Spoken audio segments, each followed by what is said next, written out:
Hello student, आज का हमारा टॉपिक है एंथैल्पी। एंथैल्पी हीट एनर्जी को कहा जाता है जो सिस्टम में या तो रिलीज होती है या एब्सॉर्ब होती है। एंथैल्पी क्योंकि रिलीज या एब्सॉर्ब होती है, इसलिए सिस्टम में अगर हीट एब्सॉर्ब हो तो ऐसा प्रोसेस एंडोथर्मिक प्रोसेस कहलाता है।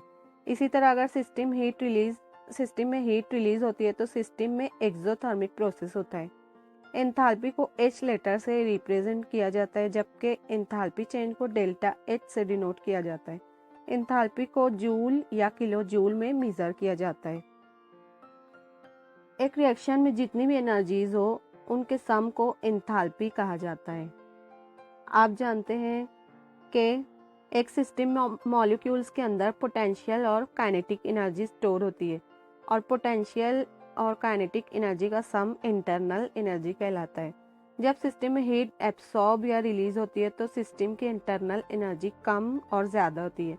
इंटरनल एनर्जी के चेंज को मेज़र करने पर हमें चेंज इन एंथैल्पी मिलता है। इसी तरह एक सिस्टम में जब हीट एब्सॉर्ब या रिलीज होती है तो सिस्टम में वर्क होता है जिसे पीवी वर्क भी कहा जाता है। इसलिए सिस्टम में हीट के चेंज होने पर वर्क होता है और सिस्टम के एनवायरनमेंट को मेंटेन रखता है। थर्मोडायनेमिक्स में एंथैल्पी सम है सिस्टम की एनर्जी और पीवी के मींस प्रेशर वॉल्यूम के प्रोडक्ट का। एंथैल्पी की इक्वेशन है H equal to U plus PV.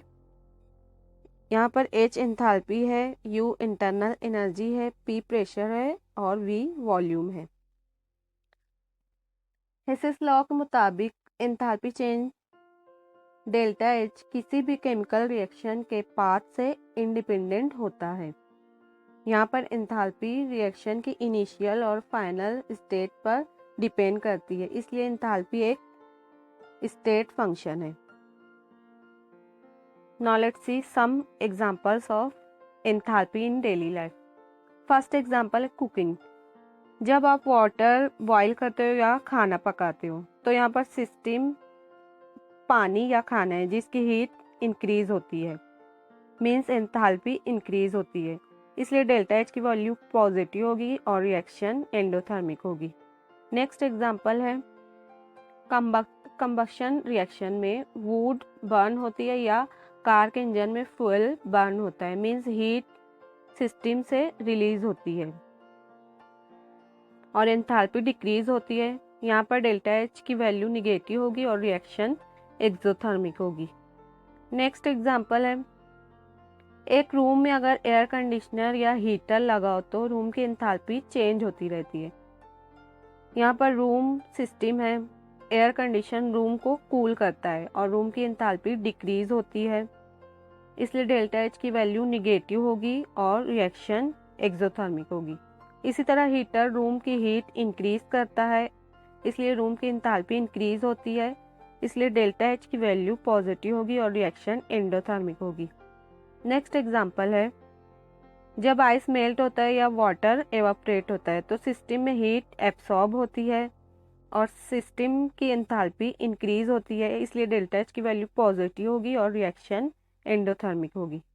Next example है जब किसी इलेक्ट्रॉनिक डिवाइस लाइक मोबाइल की बैटरी खत्म होती है तब सिस्टम की हीट मींस इलेक्ट्रिसिटी डिक्रीज होती है, इसलिए डेल्टा H की वैल्यू निगेटिव होगी और रिएक्शन एक्सोथर्मिक होगी।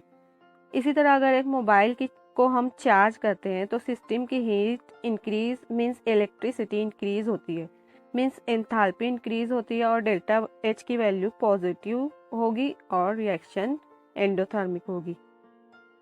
नेक्स्ट एग्जांपल है प्लांट्स फोटोसिंथेसिस के through sunlight means heat absorb करते हैं। हीट एब्सॉर्ब करने पर सिस्टम की एंथैल्पी इंक्रीज होती है, इसलिए डेल्टा H की वैल्यू पॉजिटिव होगी और रिएक्शन एंडोथर्मिक होगी। नेक्स्ट एग्जांपल है अगर हम एक कोल्ड ड्रिंक को फ्रीजर से निकाल कर बाहर रख दें तो वो सराउंडिंग से हीट एब्सॉर्ब करेगा जिससे उसकी एंथैल्पी इंक्रीज होगी और डेल्टा H की वैल्यू पॉजिटिव होगी और रिएक्शन एंडोथर्मिक होगी। लास्ट एग्जांपल है ह्यूमन बॉडी में भी एंथैल्पी मेंटेन होती है शिवरिंग और स्वेटिंग के थ्रू। सर्दियों के दिनों में ह्यूमन बॉडी से हीट रिलीज होती है, सराउंडिंग में, जिसकी वजह से ह्यूमन बॉडी की इंथैल्पी डिक्रीज होती है। इसलिए डेल्टा एच की वैल्यू निगेटिव होगी और रिएक्शन एक्सोथर्मिक होगी। इसके उलट गर्मियों के दिनों में ह्यूमन बॉडी हीट एब्सॉर्ब करती है, जिसकी वजह से बॉडी की इंथैल्पी इंक्रीज हो जाती है। इसलिए डेल्टा एच की वैल्यू पॉजिटिव होगी और रिएक्शन एंडोथर्मिक होगी। हेलो स्टूडेंट, आज का हमारा